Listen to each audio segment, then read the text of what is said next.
Alright lads and ladies out there, the time has finally come. We are at this stage of our journey where I, DV Geek, will rank every game in a tier list of Halo. Yes, ladies and gentlemen, boys and girls around the feckin' world, welcome to the ultimate Halo game tier list. Now, before I say anything, this is actually the first time I'm ever doing a tier list. I've never actually done a video like this before, and I said, why not start now? And that's exactly what I'm going to do. Now, just before we get into it, I want to let you all know out there, especially the hardcore fans of this franchise, that my opinions are my own. That's essentially what they are. So if you feel differently and your tier list looks completely different to mine, that's completely understandable. Because at the end of the day, this is about my own personal preference and why I feel like certain games deserve to be in certain levels when it comes to the quality, the gameplay, and how I felt about the games overall. So today is that day where I rank all the games that I have played, which is pretty much all of them. There's maybe one or two titles that I haven't played, but that goes with the majority of the community as well. A lot of people haven't played these games that I haven't played, but we'll get into that very, very soon. So today is the day where I actually rank the games that I've played. Now, I have said this many times before, and if you guys are new to the channel, I'm not somebody that had grown up with Halo. I have not played the games when they first released. I was only introduced to Halo probably a mere 7 months ago. And ever since I started with Halo Reach that is, and chronologically played through all the games, I'm here now. Where I just finished and completed Halo Wars 2 Awakening the Nightmare. So I've played the big titles of Halo that have come out. And I've seen all of the stuff for Halo Infinite as well.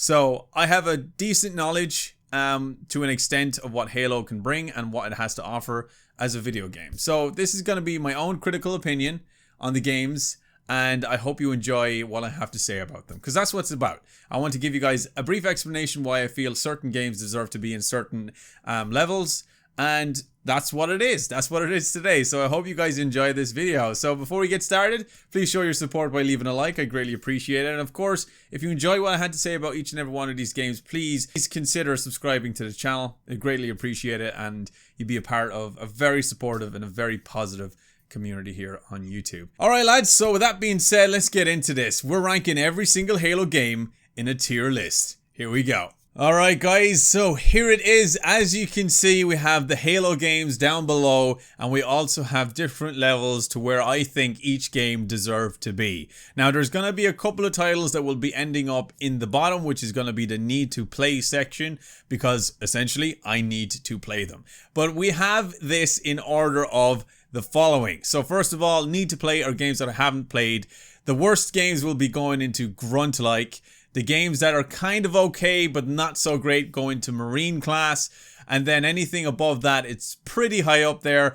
Johnson approves, and of course Spartan perfection if it's absolutely mwah and deserves to be there. So let's get into this without wasting any time. So the first game we're going to start off with, so we're not doing this in any particular order, we're just going to go by order of how it appears on the tier list. So we're going to start over here on this side with Halo Reach. Now, before we do anything, before I put this anywhere, I want to let you guys know that Halo Reach is actually the first Halo game that I ever played. So it's my first Halo experience, if you will.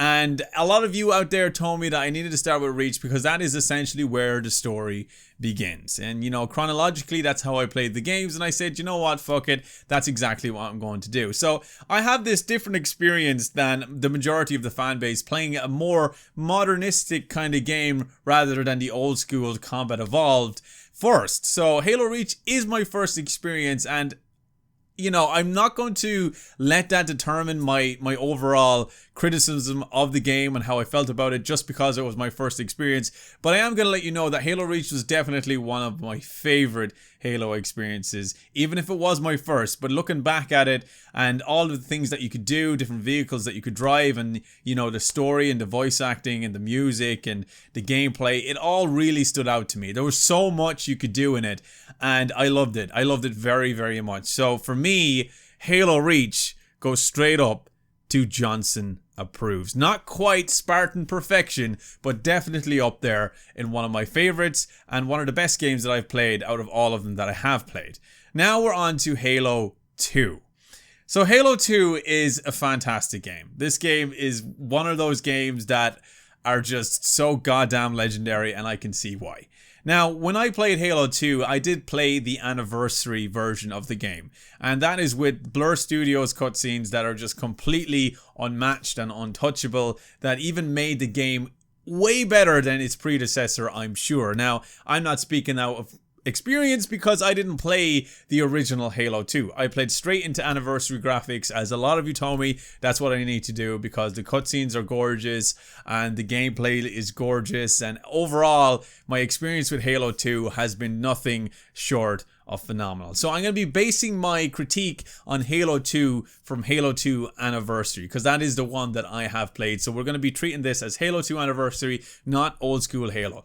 Now, a lot of you said that it definitely does old school Halo 2 justice, and Halo 2 Anniversary is just an even better experience, and an already incredible experience that it is. And to me, a lot of people have asked me before, DV Geek, what is your favorite Halo game?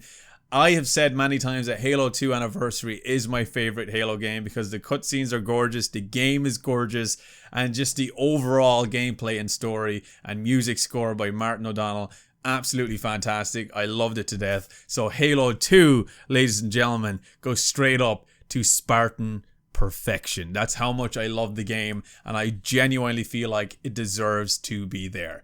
Now we're on to Halo 3. Now, of course, Halo 3 is just one of those games that you just can't get enough of. I really loved Halo 3, especially everything that happened with Arbiter and, of course, Chief, and the fact that it was the first game where you actually got to play as a different character that wasn't Master Chief. And I think that was a game changer for a lot of people, and especially how an amazing character Arbiter is. You know, and he just brings so much to the franchise. And now Arbiter is a beloved character and a legendary character throughout the Halo games. So for me, Halo 3, alongside the amazing scores again by Martin O'Donnell, goes straight up to Johnson Approves. Now, not quite Spartan perfection for me. Definitely up there with Johnson Approves, which is by no means a bad score. This just means it's very up there. It's one of my favorites, but it's not the ones that really captured it and really got me emotional. Even though I did get super emotional coming towards the end in the final Warthog run of Halo 3, I do think Halo 3 is not quite up there in regards gameplay and how amazing Halo 2 was. So for me, it goes into Johnson Approves. Now we're coming to a controversial title. I know, I didn't think we were going to come here that soon, but I want to give you guys my 2 cents on this. And I've already spoken about Halo 5 before, and I've given a lot of my own personal opinions about it and everything else. But I'm going to give you guys that again, a little bit more bite-sized, but straight to the point. Halo 5 is a grey area for me and many other people out there. But I am going to say this now, that I did enjoy the game. I really had fun with Halo 5. I loved the weapons in Halo 5. I loved the fact that you got to play as a different team and you got to see a different perspective of it and all that stuff. And I liked the weapons, I liked the gameplay, and I liked all the additional things that they added. Now, I know, like I said to you guys already, I am not playing the Halo games from somebody that had grew up with the franchise. So I don't share that similar opinion on extra mechanics and sprints, etc, etc. Those things to me were things that I expected in a first-person shooter before I even started Halo. And a lot of people said that, you know, sprint doesn't deserve to be in Halo or doesn't belong in Halo and it just doesn't feel right. And I can understand that, but I can also understand why people don't mind sprint, because it's just a default thing at this stage when it comes to first-person shooters. But I also understand that just because it's something that you do expect in first-person shooter games doesn't mean it belongs in Halo. And I can get that, so I can see things from different perspectives. But for me, I thought sprint was a pretty cool feature to have, and I actually enjoyed it. Did it make huge differences to the gameplay? Not really, but it did make it a little bit more fast-paced looking. Not exactly fast-paced, but it made it feel like it was more fast-paced gameplay, and I quite enjoyed that. I really did. But obviously, the things that I don't like about Halo 5 is the obvious one, the elephant in the room, which of course is the story.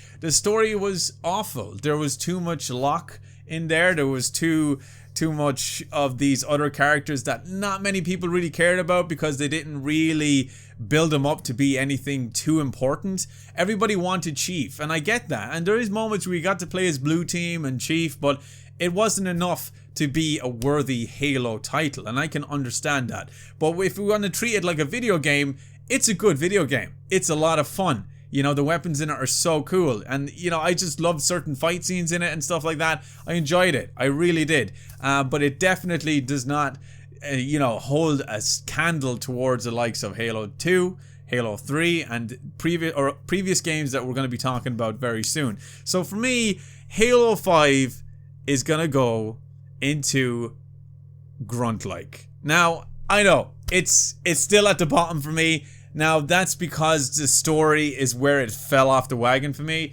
and that to me is very important. Gameplay is not enough to make this game, you know, good. You know, you could have fantastic gameplay, but if the story, something that a franchise was built off of, and why people loved it so much, as well as the gameplay, if you don't have those two things, you know, at top-notch form, then it's gonna fall. And it did. It fell very hard for me, and I don't like story decisions that they made, especially with characters like Cortana for Halo 5. So for me, Halo 5 goes to grunt-like. I'm sorry, but that's as much as I can defend Halo 5 for its gameplay, it's not enough to be up there. It's not even enough to be middling for me. Okay, so now we're on to one of my favorite Halo games that's not even first-person shooter. And this is a really refreshing experience for me, as I've never really played an RTS game before. So we have Halo Wars 2. Halo Wars 2 was an insane experience for me, because like I said, I never really played RTS games before. Like I said to you guys many times, I think I played one RTS game before back in the day on my shitty computer with tanks or something. I think it was called World of Tanks. I'm not sure. I couldn't tell you. Even if you showed me gameplay, I'm not even sure, because it's been so long. I was literally a kid when I played an RTS game. But this for me was not just a game that I never played, but it was also a fucking challenge. Like, there was moments where I was raging so hard because there was too many things happening at once. When it comes to the multitasking in video games, I am awful at it. Even basic first-person shooter games that require a certain level of multitasking, I cannot do. So me diving into an RTS game, you would think I would crash and burn. But no.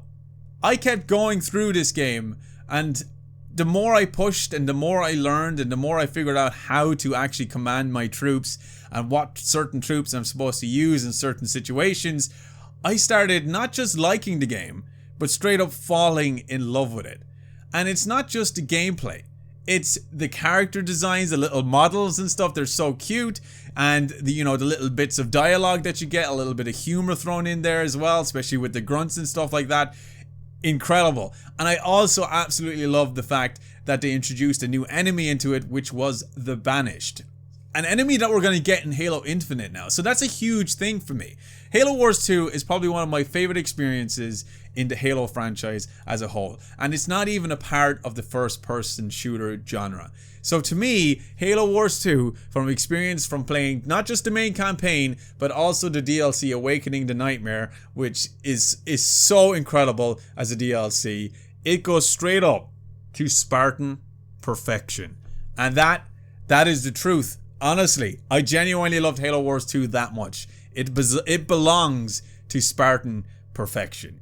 Now, that out of the way, we're coming to a title that I've yet to play. Now, I do have this game downloaded on my Xbox because it was on Game Pass, and I do plan on playing it. Now, I know it doesn't have a significant spot right now, so it needs to go to need to play, and that, of course, is Halo Spartan Assault.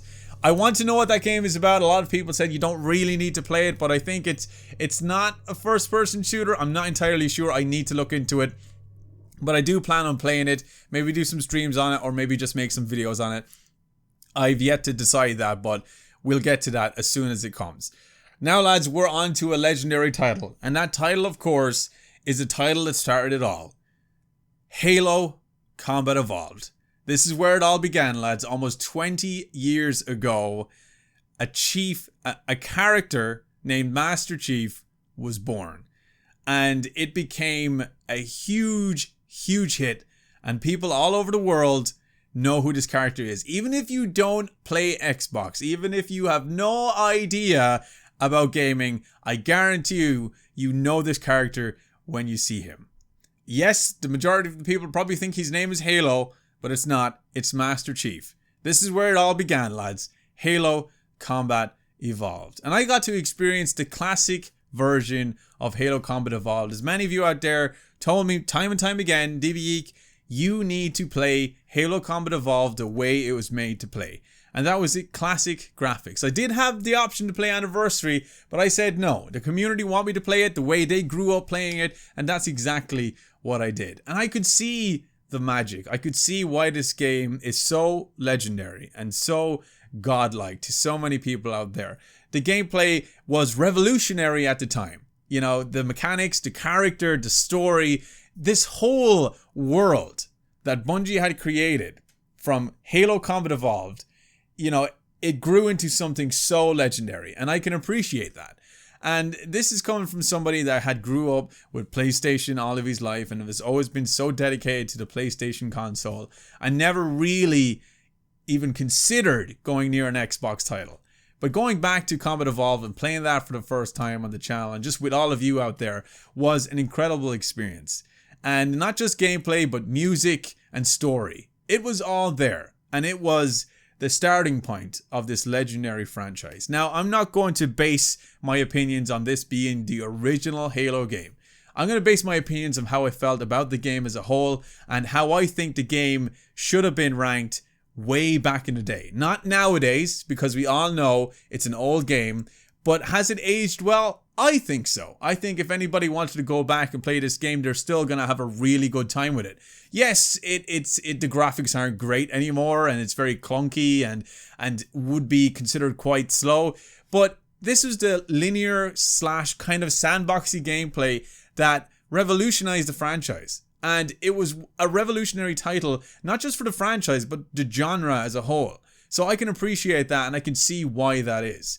So for me, Halo Combat Evolved is one of my favorite Halo games that I've played, but it is not the absolute best of the best.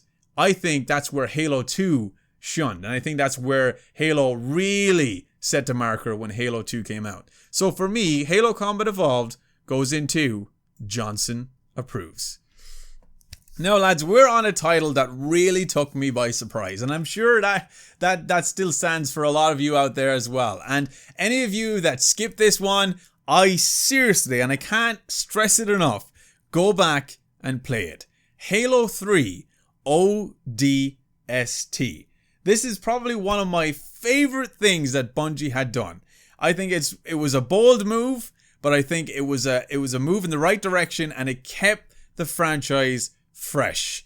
It's so refreshing to play this title because you're not in a perspective of a Spartan anymore. You are no longer Master Chief. You're in a perspective of an ODST. And the best thing about it is you can feel it when you play the game.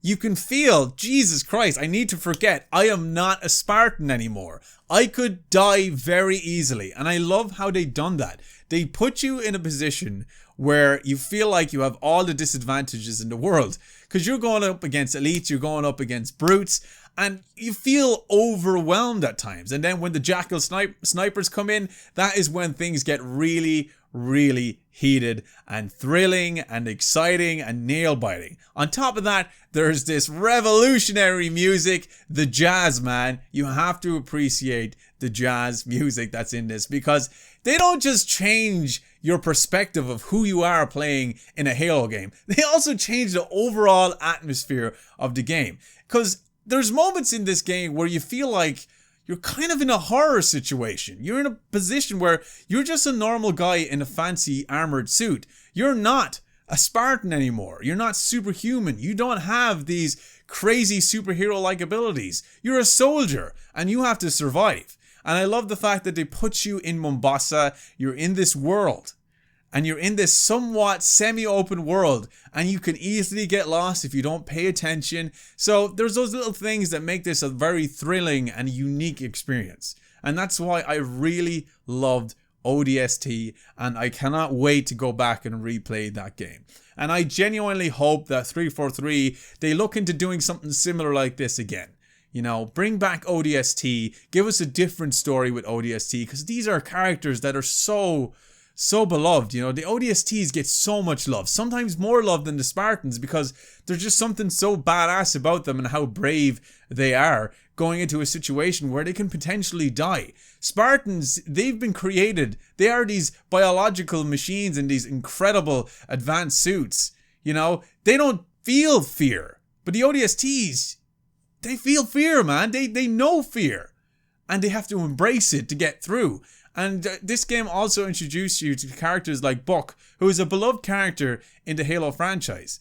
And even in Halo 5, I loved Buck. Everything about the character is fantastic. Nathan Fillion is a great actor as well, and I appreciate him as voice acting and also doing the face and stuff. So I really love that. So ODST for me is one of my favorite games that has come out for all of the Halo games, just because it puts you in a different perspective than anything that they've done before in Halo. And I love that. Plus the jazz music. Am I right? So Halo 3 ODST is gonna go to Spartan perfection, simply because they put it in a situation where it's completely different, it's refreshing, it's new, and there's something thrilling and scary about the game as well when you're playing as an ODST. But it just makes you appreciate the ODSTs and gives you a newfound love for this side of the story. And I love that. I can't stress it enough. I want 343 Industries to do something similar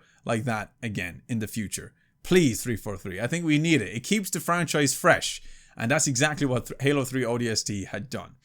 Now, lads, we're on another controversial title. This is where 343 Industries had taken the mantle from Bungie. This is where the studios changed. They had somebody else, new development company, taking it on. And it was a huge, huge deal. A lot of people were very worried and scared and skeptical about this happening. They even got a new composer. Martin was done with the franchise. And Halo 4 is where it starts with 343 Industries. This is when the 343 saga begins. Now, I've said it many times that I absolutely loved Halo 4. I really enjoyed Halo 4. I loved what 343 done. I loved the changes that they made. And yes, this is the first game where Sprint was introduced. Now, I know, and like I've said many times, I can understand why people don't like Sprint. I can understand why people can't accept Sprint in a Halo game because you feel like it doesn't belong there. They've done without it for the first three. Then why did they need to add it into Halo 4? Now, granted, Sprint was introduced to Halo Reach as an ability that you can use to pick up, which I thought was really weird. And you can go back and watch my Let's Plays of Halo Reach and you say, why is this even an ability? Why can't I just sprint all the time? Simply because I've said that I've played a lot of first-person shooter games before where sprint is just a guaranteed thing. It's just mandatory in first-person shooters. But it wasn't always. And I guess that's something why people thought, you know, there was no need to add it in. You know, keep that familiar feeling of Master Chief, you know, roaming around as he does. You don't need to add sprint. But having sprint in it to me was a bit of a shocker. But I actually really enjoyed the aspect. It felt like I was going quicker and it felt like the pace was a little bit faster. Even though it didn't seem that much of a difference. And if you do compare it to previous games, Master Chief is alright without sprint. He doesn't really need it. And I get that. But I loved how 343 decided to make that change. And I can see why they did. You know, I'm not going to shoot them down because they made this change. And you also have to understand that 343 are not the same as Bungie. So they're going to make changes. And this is something that's inevitable. And I think a lot of people can't accept that. You know, there's many different, like we'll say, movie franchises, TV shows, anime studios. Changes are going to be made because they want to put their mark on it. So I can respect 343 Industries for making the changes that they made to Halo 4. And yeah, the armor, yeah, it's probably not preferred as the original OG armors from Halo 1, 2, and 3. And a lot of people don't really like the armor. But I like the way they kind of made it a little bit more, I don't know, gritty and more textured and stuff like that. And I could appreciate that. They're trying to make it more modern day, more with the times. And I can understand that. And I applaud 343 for making the changes as bold as they were. And I really liked it. I genuinely did. So Halo 4 for me is one of my favorite Halo games that I've played, and that is no joke. It genuinely is. Now, there is some things about Halo 4 that I didn't particularly like. For one, I didn't really like how Didac wasn't a boss fight. That's the one thing that I really kind of scratched my head over, because they built Didac as this big bad, and it was somebody that I actually really thought was cool. I thought Didac was one of the coolest villain designs I've ever seen, and his voice acting as well, incredible work, and this whole build up towards Didac. But in the end, you kill him with like a mini nuke or something, and that is it. That's the last of Didac, and that's where I was kind of like, oh god damn it, I was kind of looking for an epic fight at the end, and I think that's where they kind of fell short. Maybe they kind of rushed at the end. Maybe they were planning on having Didac as like a major boss, but it didn't happen.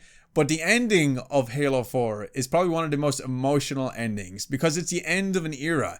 It's an end of a relationship between Cortana and Master Chief. A relationship that began all those years ago in Halo Combat Evolved. And it was so goddamn heartfelt and emotional, and I teared up when I seen this last scene where Cortana says goodbye. And you know, that for me was like, that's why Halo is so loved. You know, the storytelling, you know, the compassion and love for the characters and the chemistry that they have. And when it comes to characters saying goodbye to each other, you can't help but get all tear-jerky, man. It's just it's so sad and emotional, and I love that. And I think 343 captured that very, very well. But then they fucked up with Halo 5 by bringing her back, which I really didn't like. I don't know why they did that. They done such a good job in sending off Cortana. That's it. That's the end of Cortana. You know, and that would have been fine. I would have been okay with Cortana gone then. I accepted it. But then they decided to bring her back for Halo 5, and that's when they 343, that was a bad move, man. It was a bad move. So for me, Halo 4 deserves to be in Johnson approves. Not quite Spartan perfection, but definitely up there, and Johnson approves for sure. Now, we'll come to another game that I have not played, which I think is somewhat of a sequel to Spartan Assault, which of course is Spartan Strike. Now, like I said, I need to look into these games to see what they are. I have them downloaded. I think Spartan Strike is like a mobile game. I don't know if I'll play that, but you know where it's going to go. It's going to go here to Need to Play. Now, we're coming to another title now that I haven't actually played. I haven't played this game, but I did react to the game, the cutscenes, and the story. And that is Halo Wars 1.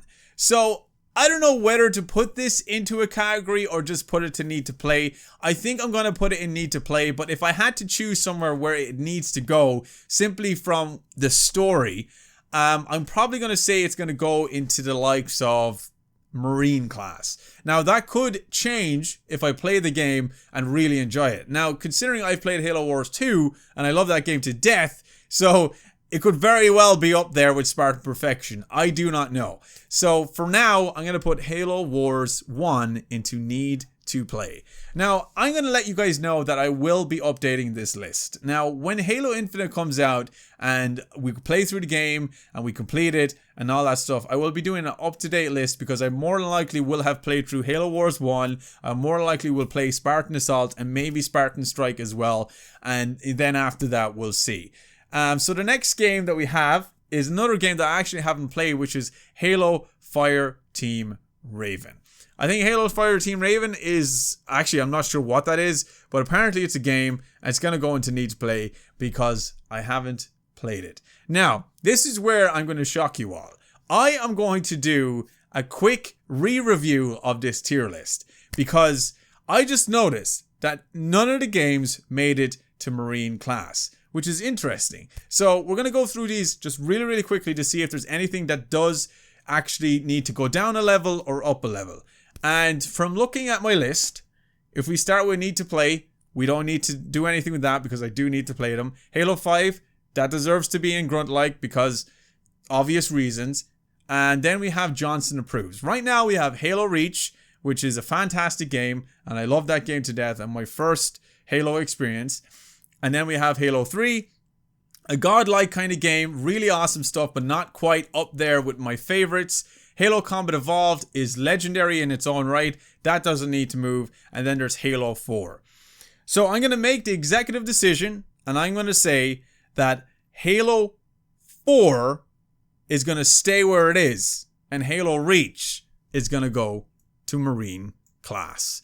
So, I know that's a bit controversial to say that, but I'm going to be honest with you, I really enjoyed Halo 4, and I've said it many, many times that Halo 4 is one of my favorite Halo experiences. So, I'm going to make the decision to put in Halo Reach in Marine class because it is a fantastic game, but it's not a game that everybody's going to like fully, you know, be their all-time favorite or up there in the best of the best. I think it's a great game. I enjoyed it, but I'm going to say it goes to Marine class, and the other games that I have in Johnson approved are Halo 3 because, well, there's no explanation needed for that. Halo Combat Evolved because it's legendary in its own right. Halo 4 because it's one of my favorite Halo experiences. And then, of course, we have Spartan Perfection, which is Halo 2, which I said to you many times already, which is my anniversary version, Halo 2 Anniversary, because of the incredible cutscenes, the fantastic gameplay, the beautiful music, and the overall story. Halo Wars 2 because it's a refreshing and amazing new experience to Halo and one of my favorite experiences in Halo.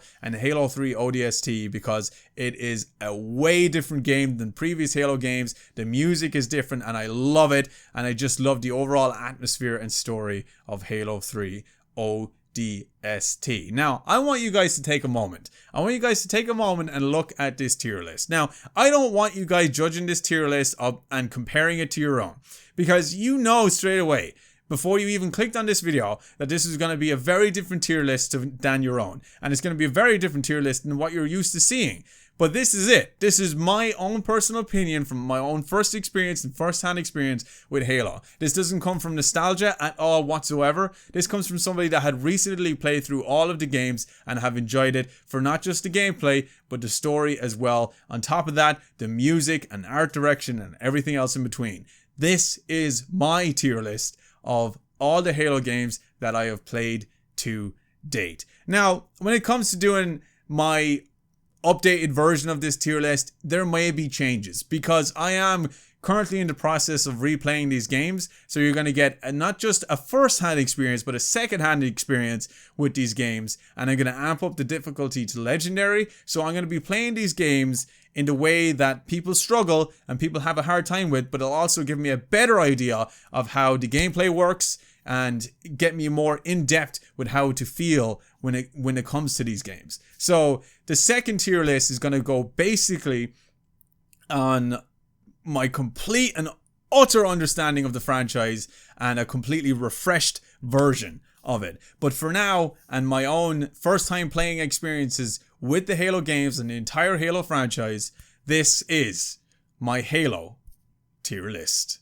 So lads and ladies, there it is. That is my tier list of the Halo games. Now, I know, I said it already. This is not probably something that you weren't expecting. And the list is definitely probably controversial in its own right for a lot of you out there. But you do have to understand, and I know I'm still going to get loads of people in the comment section saying your tier list is whack, or this is a stupid tier list, you don't know what you're talking about. But anybody that has been here, that has been a part of the community, you know how I feel about these games. You know how much I've enjoyed them and why I love them. And this is where the list ended up. And that's just how it is. You know, top tier games like Halo 2. And I think a lot of people can agree with that. Halo 2 is a freaking top tier game. And I think it's the game that really made people fall in love with Halo as a franchise. And I think it just deserves to be there. Halo 3 almost gets there. Almost by this much. But there's just something different about Halo 2 that just made me go, yes, this is the one. But granted, like I said, I'm going towards Halo 2 Anniversary because that is the one that I played. Halo 3 doesn't have an anniversary version. If it did, it'd probably be up there in Spartan Perfection. But unfortunately, it didn't quite make it. So my top 3 Halo games that I played is Halo 2, Halo 3 ODST, and Halo Wars 2. And I know, that's so strange, but this is coming from somebody else's perspective. This is not coming from a long-time Halo fan. This is coming from somebody that had only recently played the entire franchise and has enjoyed it to death. And not just the franchise, not just the game, not just the characters, but this community. You guys have been incredible. and you've made this channel go into places that I'd never thought I'd go.